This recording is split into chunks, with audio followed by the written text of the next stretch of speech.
function of the citizen to keep the government from falling into error. Robert H. Jackson on Introducing Revolution. Our democracy is undergoing a radical change, and it is up to the citizenry to recreate, reinvestigate, and revolutionize our constitutional republic. As citizens, we must ask ourselves whether this change is constructive or destructive. Partisans blame much of this disruption on Donald Trump, wokeism, a bad economy, and the ills of racial, gender, and other inequities. While all of these issues are symptoms of the problem, I posit that the problem is much more complicated and maybe even more simple. The problem is that as our nation has grown in terms of power, population, diversity, and interests, our democratic interests and mechanisms have stagnated in a complicated society. Stephen Levitsky and Daniel Ziblatt, in their book, How Democracies Die, expressed the concern that extreme polarization due to conflict over race and culture has led to a weakening of democratic institutions.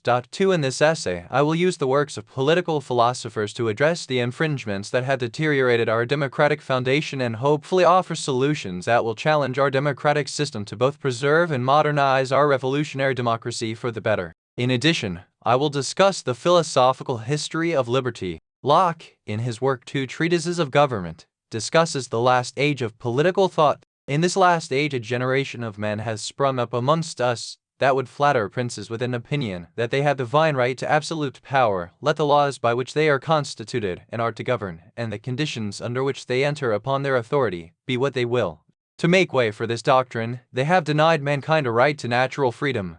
Upon their own bare words, we are all born slaves. Book 1, Chapter 1, pp. 6, 1 Jackson, Robert H. American Communications Association v. Delves. Georgia Supreme Court, 1950. https://supreme.justicia.com/cases/federal/339/382 #opinion 1,947,609. 2 Levitsky, Stephen, and Daniel Ziblatt. How Democracies Die. Penguin Books, 2019. Free. Roman 2. The Path to Liberty, from the Patriarcha to Locke. In this age of political thought, man did not possess inherent rights. One of the great architects of this age was Robert Filmer. In his work Patriarcha, he espoused the idea that kings had a divine right to rule. The king's divine right to rule gives the ruler absolute power over his subjects. In Patriarcha, Robert Filmer portrays this relationship similarly to God and humanity, or a father to his children. However, the real imagery is much darker because the ruler is not a benevolent or caring father, and he has not created his subjects like a god. The relationship between the ruler and his subjects is as unjustified as that of the master and slave because the ruler's subjects are his slaves. The subjects, despite being rational human beings, are treated as mere objects in the last age of political thought. Locke criticizes the last political age as being in violation of the state of nature because it was in violation of man's inherent rights. Thus, the rulers of the last political age were in violation of a state of nature. According to Locke, the state of nature is a condition of being that existed before government, where all individuals exist in a state of perfect freedom and peace. These individuals are able to do anything within the state of nature. Locke's state of nature has its limitations. A person cannot use power that is not given to him by nature. In other words, a state of nature does not mean license to do anything. One can only use the amount of power that one innately possesses. According to Locke, the state of nature does not allow for man to kill themselves because we do not possess that much power. If an individual acts in a manner that violates the state of nature, then he is now conducting himself in the state of war. When the individual conducts himself in the state of war, other individuals are in their right to use the necessary force to thwart the individual from continuing their conduct. According to Locke, man's inherent rights include life, liberty, and property. According to Locke, the interest of protecting these rights causes man to form a political state. The political state's role is to serve as a judge amongst the free and rational individuals. The political state serving as an independent judge is perceived as a more fair judge in disputes. Locke does not view government as an opportunity for individuals to build toward a brighter future. Locke perceives the government as only a protective mechanism.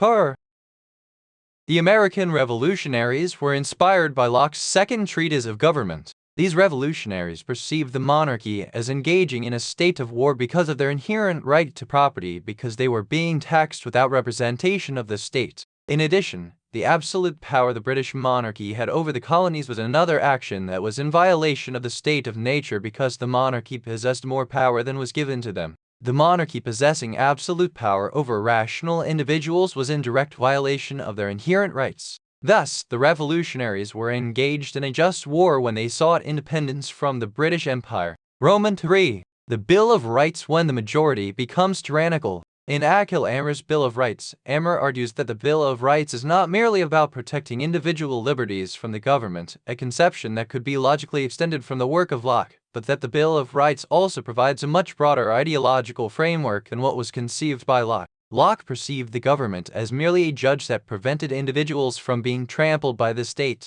Akhil Amr notices that tyranny can occur even in a democratic republic. Thus, the purpose of the Bill of Rights is to protect minorities from the will of the majority or the more influential. Amr discusses an article written by anti-federalist Cornelius in which he discusses his contention with congressmen because they were the elite and thus possessed elite values. These congressmen's elite values would inform their legislative decisions more than the values of those they represent. Furthermore, he feared that congressional officials who were so distant from the constituents and remained at the political capital interacting with men bred in affluence rather than with those of his district of the lower rank would cause him to not be a representative. Akhil Amr notes that James Madison viewed the Bill of Rights as a compromise between the Federalists and the Anti-Federalists. Roman 4. The Bill of Rights was a document of unity for the Federalists and Anti-Federalists. The Anti-Federalists possessed a natural anxiety surrounding a centralized government. They worried that Federalists like Alexander Hamilton were simply trading the British totalitarian monarchy for another form of tyranny. The fears of the Federalists were that without a strong central government, the new nation, America, would not have a chance to form a national government from its disparate and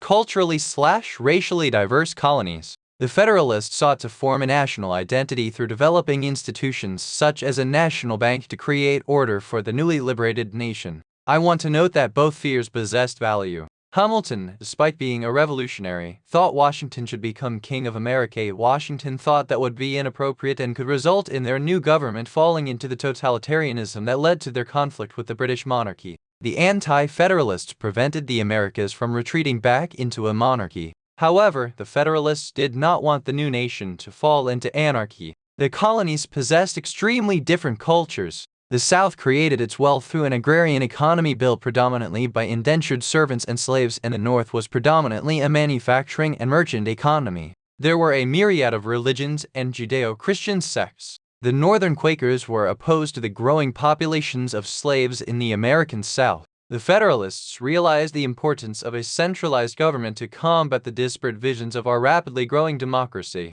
This compromise took the form of the Bill of Rights. The Bill of Rights also ensured that minorities who were Americans possessed rights that prevented them from being crushed by majority rule. Mill and the Vulture Kings of Human History.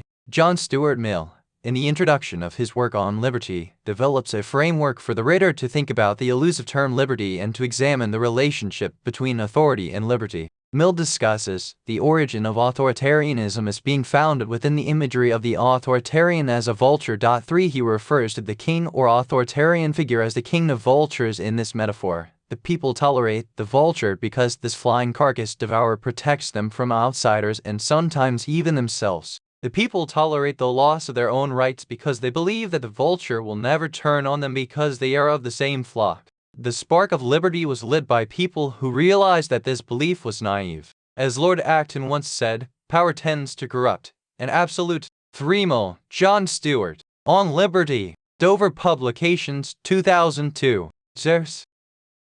Power corrupts, absolutely. For the inevitable evolution of authority is that when authority is left unchecked, it becomes a cancer to any society. One can easily look at Mao Zedong's China, where the death toll is estimated to be 40 million to 80 million due to his disastrous authoritarian policies. 5. Hitler's Germany is another example. His death toll was 12 million. 6. The cane of vultures' inevitable self-devouring of the body politic is what causes the citizenry to transition out of a childlike state and reawaken to their inherent ability and right to reason. A legitimate totalitarian government cannot exist because people possess the ability to reason. Thus, any action by the government that strips people wholly of their ability to act on their reason is illegitimate. While this notion could be viewed as understandable at certain points, the advocate for an authoritarian regime may argue that Lincoln using martial law was a positive example of authoritarianism existing in democracy, because if Lincoln was not able to use his power to its fullest extent, then he would be able to quickly respond to rebels and maintain order and the public welfare in a divided society.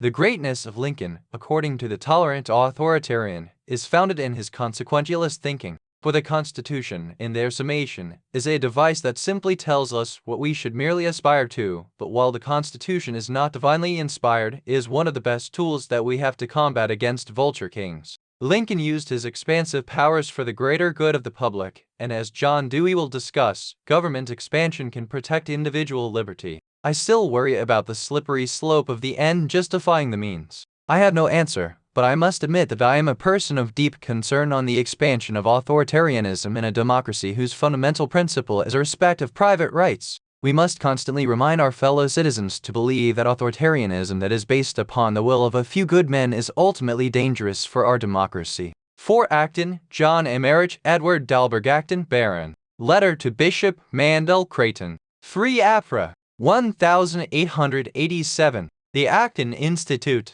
5 Strauss, Valerie, and Daniel Sutherland. How many died? New evidence suggests far higher numbers for the victims of Mao Zedong's era. The Washington Post, 17 July 1994, https://www.washingtonpost.com/archive/opinions, 1994/7/17/ How many died? New evidence suggests far higher numbers for the victims of Mao Zedong's era /Tubes event 41 and 92 5 4 EID 6 8 50 44 59. Access 6 Deck. 2023. 6 Strauss Supra Note. 4. 7.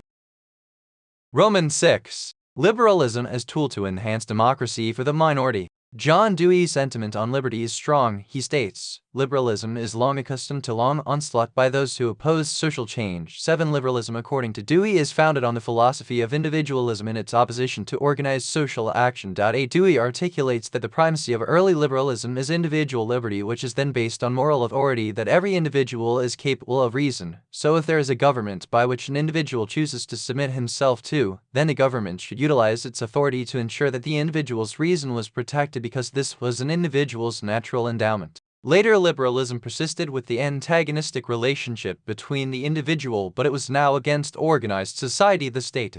Therefore, the role of the citizen is to combat the potential oppression of the state to ensure that the individual is free to reason. Dewey argues, the evolving vision of liberalism is that the government is not merely a body that robs the individual of their individual liberty, but it can be a tool to even protect individualism. Essentially, Dewey's vision is Republican. I believe that Dewey is not wrong here, because the action of using government when affirming the words and spirit of the Constitution is essentially right and above that constitutional. The reason why is because despite our current notion of right or wrong, we must always admit that it's incredibly relative. Yet when we stack our moral convictions to our written documents, then we truly have justice in a constitutional democracy. Roman 7. Judicial tyranny. 9 Old Men and Roosevelt. The fear of authoritarianism does not rely solely upon the executive branch 9, but upon the judicial and legislative branches of our government. One of my greatest concerns about our constitutional republic is the judicial branch 11. One of the great features of our federalist system is our system of checks and balances. The concern is that our system of checks and balances does not equally. 7. Dewey, John. Liberalism and Social Action. G. P. Putnam, 1935. 8. Dewey's Supernote. 2. 9. The executive branch of the government is responsible for carrying out, or executing, the laws. The key member of the executive branch of the United States government is the President. 10. The legislative branch is the part of the United States government that creates laws. 11. Judicial branch is the branch of government charged with the interpretation of laws and the administration of justice, the judiciary. Function for all 3 branches of government. The Supreme Court has a great amount of power that is nearly impossible to limit without having a major constitutional crisis. For instance, in Worcester v. Georgia, the Supreme Court decided that the states did not possess the right to impose regulations on Native American land, but President Jackson refused to enforce the court's ruling. 12. The president's lack of enforcement created a potential crisis because it showed there is not a constitutional mechanism created by the legislative and executive branches that will serve as a practical limitation on the judicial branch. President Jackson simply ignoring the will of the Supreme Court was a dangerous exercise. I believe that the Supreme Court is always trying to prove its position as a sacrosanct branch of government, as it is supposedly above the mundane and petty politics of the executive and legislative branches. This is seen through the Supreme Court's lifetime appointment and air of mystery surrounding its inner workings. The Supreme Court's greatest battle was against President Franklin Delano Roosevelt, who decided to pack the court to prevent the court from rejecting his bold economic agenda. Roosevelt was adamant that meeting the needs of the American people, who were faced with the dangerous economic realities that came with the Great Depression, was more important than being constitutional. 13. Due to the court's sacrosanct reputation, Roosevelt knew that he could not simply attack the court. He instead presented the need for packing the court due to the old age of the justices. Roosevelt noticed that Drew Pearson and Debbie Allen's disparaging book on the Supreme Court, The 9 Old Men, was rising on the bestseller list. President Roosevelt gathered that due to the court's older justices, the justices at this time were 70 years or older. Roosevelt made the issue of expanding the court on the basis that an aging court would cause a stagnation of judgment. The American age of the Great Depression required fast-moving legislation and a growing social welfare state. The older courts sought to preserve order, and while they were not against the social welfare. 12. Britannica, the editors of Encyclopedia, Worcester v. Georgia. Encyclopedia Britannica, 24 Feb. 2023, https://www.britannica.com/topics/Worcester v. Georgia. Access 6 December 2023. 13. Lepore, Jill. When Franklin Roosevelt clashed with the Supreme Court and lost. Smithsonian Magazine, 5 Feb. 2015, www.smithsonianmag.com/history. When Franklin Roosevelt clashed with the Supreme Court and lost 78,497,994. Access 7 Dec. 2023. Ad. Policies and Spirit. The Supreme Court, out of respect for our Federalist system, would declare these acts as unconstitutional despite arguably the need for these pieces of legislation. Roosevelt's maneuver, while powerful, is equally dangerous to our constitutional republic. Due to the danger of this action on our systems of checks and balances, presidents rarely reject the decisions of the Supreme Court due to a fear of a constitutional crisis as a result of a clash of the separate branches of government. I argue that the presence of this fear has given the court immense power, because if the legislative or executive branch declares a decision by the judicial branch is improper, this can quickly lead to deterioration of our Federalist system. Sure, Congress can impeach and remove Supreme Court Justice 13, but such an act has never been done in American history. My fear is that American citizens cannot prevent the Supreme Court from becoming the king of vultures as described by John Stuart Mill. The question that must be interrogated in this part of the paper is whether the Supreme Court has the ability to self-police, because the system of checks and balances that are given to the legislative and executive branches are far too burdensome to be considered normal procedures of federalism. I would like to note that I am doing what I can to critique the form of judicial review as compared to critiquing particular decisions. I am wary of authoritarianism irrespective of whether it is in favor of my own liberal tendencies or against. Charles Black once stated that criticism of judicial review is a sometimes thing. 15. As citizens of a constitutional democracy, we are required to be constantly vigilant and even paranoid when viewing the expansion of power by a body of people or individuals, even when they advocate for policies that we agree with, because these actions form precedent for future generations. Therefore, oppositional consistency is required when analyzing authoritative actions by those in power. Judicial review is established in Marbury v. Madison. In this case, Chief Justice Marshall and the Supreme Court established that the Supreme Court of the United States has the authority to determine whether legislative acts and 14. The Constitution of the United States did transcription. National Archives, U.S. National Archives and Records Administration, 4 May 2020, www.archives.gov/foundingdocs/Constitution transcript. 15. Charles L. Black, Jr. A New Birth of Freedom, Human Rights, named and unnamed 109-1997. 10. Laws that are constitutional and strike them if they are unconstitutional. 16. Our system of government has a strong system of judicial review, and this can at times be incompatible with democracy. 17. Why? Because the court has rebuffed the will of the people by virtue of the written document. Am I contradicting myself? How could I argue that the solution to the worrying expansive power of the court is for the justices to not be as tied to the written interpretation of the document? Well, I am not contradicting at all, because the power of the Supreme Court comes from its ability to declare something unconstitutional. Thus, many of the court's greatest displays of powers comes from its ability to limit progressive legislation, i.e., Dred Scott and Dobbs, as compared to expanding rights, because this expansion of rights is usually a result of political movements and the legislature writing super statutes. Roman 8. The voice of the people silenced by 9 old men. According to William Eskridge, a super statute 1 seeks to establish a new normative or institutional framework for state policy. 2 over time does stick in the public culture such that 3 the super statute and its institutional and normative principles have a broad effect beyond the 4 corners of the statute. 18 The power of super statutes comes from its intent normative formation from the public, and as a result it can change the constitutional understandings to fit the need for the super statute's existence. Our system of laws is based on common law, so the gaps that exist between what the law says and what the judge determines to be the correct judgment is based upon reasoning by analogy. Thus, the strict reading of the Constitution as a textualist is antithetical to the common law standard and sneakily acquires a higher rate of power because the court uses its power of judicial review to reject the citizens' normative conclusions and the legislature's response in the form of super statute. The philosophical danger of an Antonin Scalia is that the Supreme Court is limiting its power by becoming strict textualist, but in the court's recent conservative turn we see that this understanding furtively rejects democratic processes that will achieve a more progressive results for a more conservative. 16 Marshall, John. Marbury v. Madison. U.S. Reports, Vol. 5, 1803, Library of Congress Periodical. 17 Waldron, Jeremy. The Core of the Case Against Judicial Review. The Yale Law Journal, Vol. 115,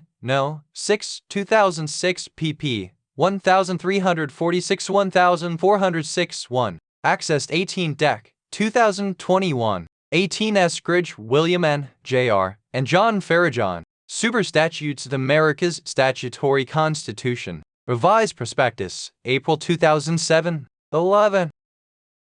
System. Although my critique is one primarily in form, the current Supreme Court's decisions have overwhelmingly been conservative, but this is not noteworthy because this is a common sign of the form and process of judicial review rather than an aberration of the court's function. 19 Richard Posner in his New Republic article The Incoherence of Antonin Scalia states that this is done by the court when they do not use foresight. Although statutory interpretation is not an inherently conservative or liberal, the power of statutory textualism leans toward maintaining small government. Scalia's argument against the notion that legislation could come from a normative framework is that the legislature is more like a hydra than a unified front. Due to legislation coming from Congress, legislation is written by a myriad of people, therefore its intention is unknowable, which results in legislative history to be a problematic source. The Supreme Court is unable to find the meaning and, more importantly, whether it meets the standard of being constitutional. However, while there may be differing opinions, the overall understanding of these super statutes can be gathered by being aware of the socio-political circumstances that created the need for the legislation. The Supreme Court, like lesser courts, possesses the authority to use analog reasoning when attempting to understand how the decisions of today could be understood and exist within the framework of the United States Constitution. The current court's textualist originalist stance is merely a front to flex its political strength and direct the country to a more conservative political state. The argument oftentimes being that legislation that have such serious implications like abortion or gay marriage should be left to the states. This provides the court with the power of overturning democratic and progressive movements. The Supreme Court giving Alabama the right to choose whether its citizens should have the right to get an abortion or marry a consenting adult of the same gender and expects anything other than no, then that optimistic individual is practicing the art of futility. Ultimately, the challenge that we are presented with is how can we ensure that the citizen is able to have a voice in American politics despite our nation's growing complexity. 19 Posner, Richard A. The Incoherence of Antonin Scalia. The New Republic, 24 2012. https://newrepublic.com/article/106441/Scalia Garner reading The Law Textual Originalism. Access 10 Dec. 2023. 12.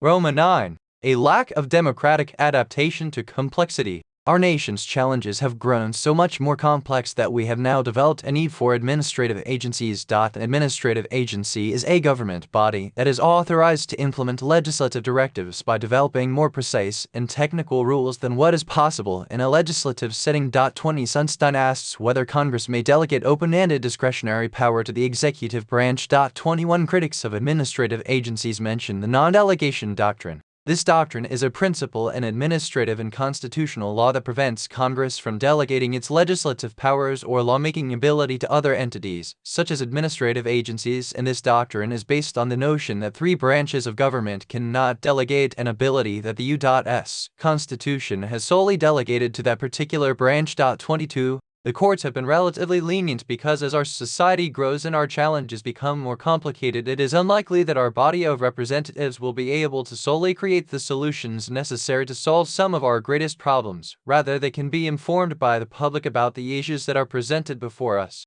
Yet, a healthy amount of skepticism is important because our democracy is founded on empowering the general public rather than a bureaucrat. However, to solve our greatest problems, we need to have the ability to understand moments that we should be lenient and trust the experts because they are able to ensure that our vision of a safe and well-run country requires the administrative agency. The concern is only when these agencies run autonomously instead of without the express permission of Congress. The need for an administrative state. Hamburger, in his work Administrative Threats, declares these administrative agencies unconstitutional because they can deprive citizens of rights without the permission of the legislative or the judicial branch and bind them despite superseding our constitutional mechanisms. While the issue is 20 Administrative Agency, Legal Information Institute, Cornell Law School, https://www.law.cornell.edu/wec/administrative agency. Access 11 Dec.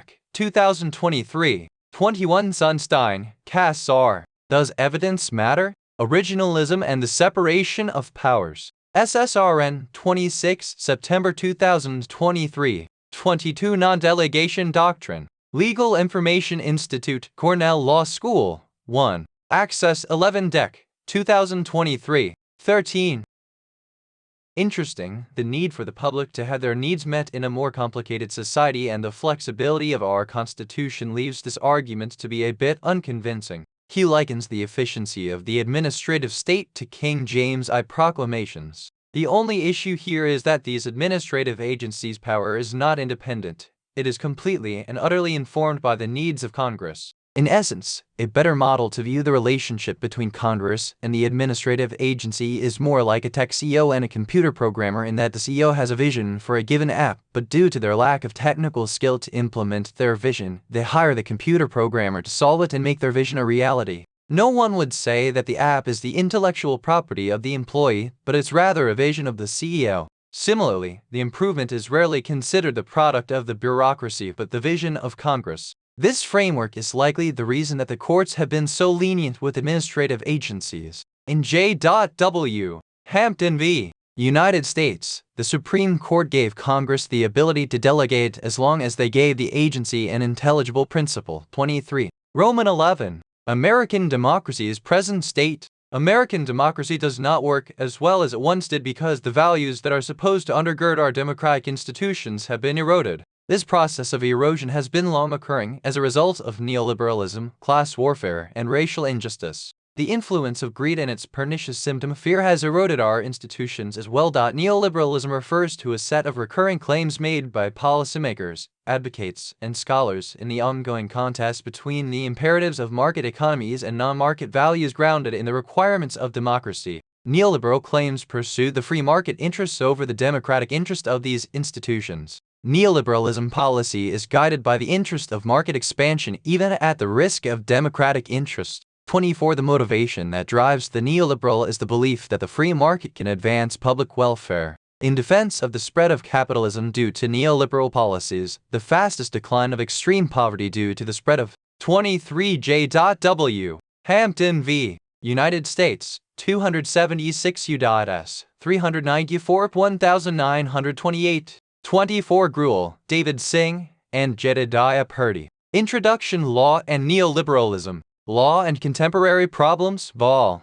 77, No. 4, 2014. 14. Capitalism occurred between 1981-44.3 and 2015 9.6. 25. However, neoliberal trade deals have negatively affected Americans domestically. The North American Free Trade Agreement (NAFTA) has been disastrous for our country. NAFTA was created in 1994, and through this trade agreement a free trade zone was created between Mexico, Canada, and the United States. 26. Thus business could trade unencumbered between the three countries, and with Mexico being the first and second largest export destination for 27 countries was a major financial boon for those who could participate at a high level, but this profit did not trickle down. While this was a profitable arrangement for the market, American manufacturing workers suffered as a result of this agreement. Firstly, NAFTA led to the loss of American jobs as manufacturing moved to Mexico. 27. Most of these losses occurred in California, Texas, and Michigan, and many of the workers lost their jobs permanently. The losses were compounded by threats by American employers who threatened their employees with transferring the company's operations to Mexico if these employees did not take lower wages or unionize.